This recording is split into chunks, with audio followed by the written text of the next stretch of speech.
This hairdresser is evil. In the heart of Lagos, a bustling city where tradition and modernity intertwine seamlessly, there existed a vibrant market called Balogun.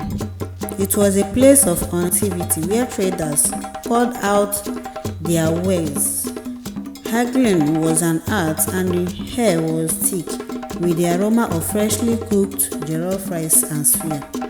Among the many stores and shops, there was one that stood out not for its decor or prices, but for the mysterious stories that surrounded it.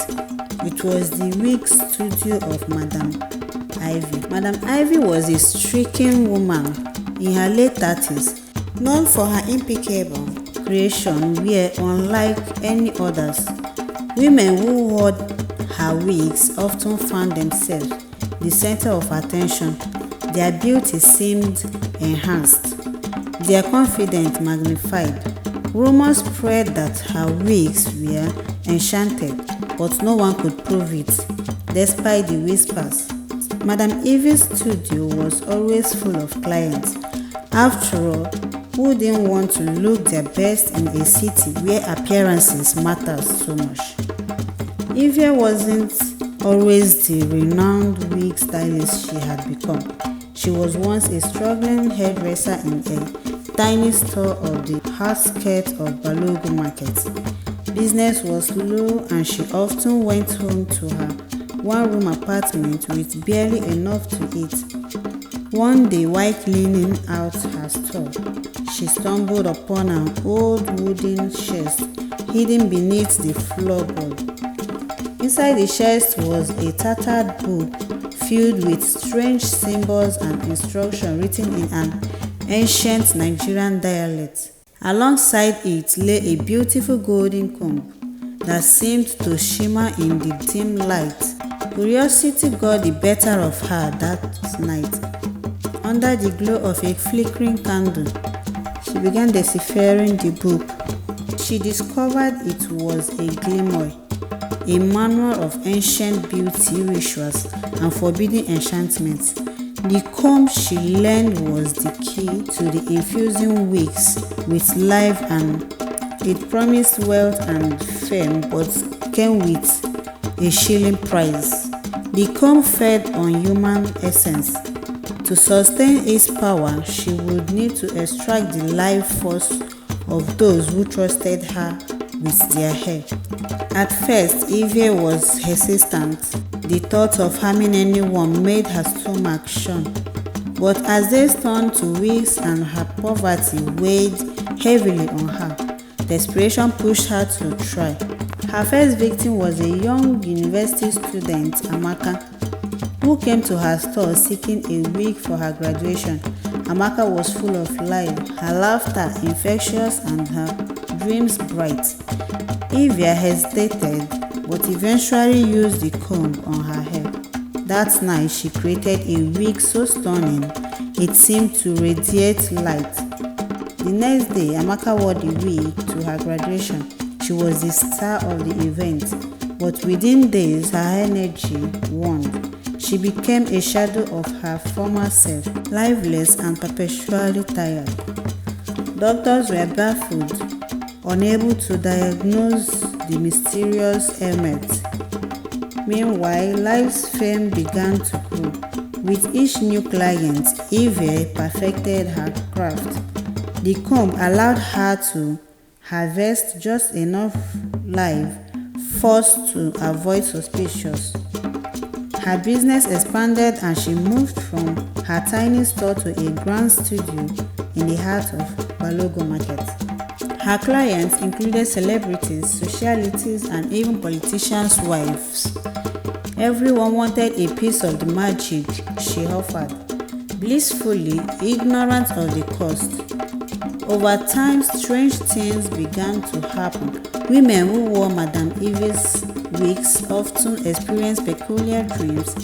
They saw themselves trapped in a dark, endless void, their energy slowly draining away. Some reported hearing whispers, the dead of night, voices pleading for help. A few even claimed to see Evie's reflection staring back at them in mirror instead of their own. One of her clients, Ngozi, a devout Christian and mother of three, started noticing these oddities. She had purchased a wig from Ivie for her anniversary party, but every time she wore it, she felt an unshakable sense of dread. One night she dreamt of Amaka, the young university student who had been one of Ivie's early victims. In the dream, Amaka warned her to stay away from Ivie and her wig. When Ngozi woke up, her mind raced. She decided to investigate. Ngozi's quest for answers led her to Amaka's family, who confirmed the young woman's mysterious decline after visiting Ivie.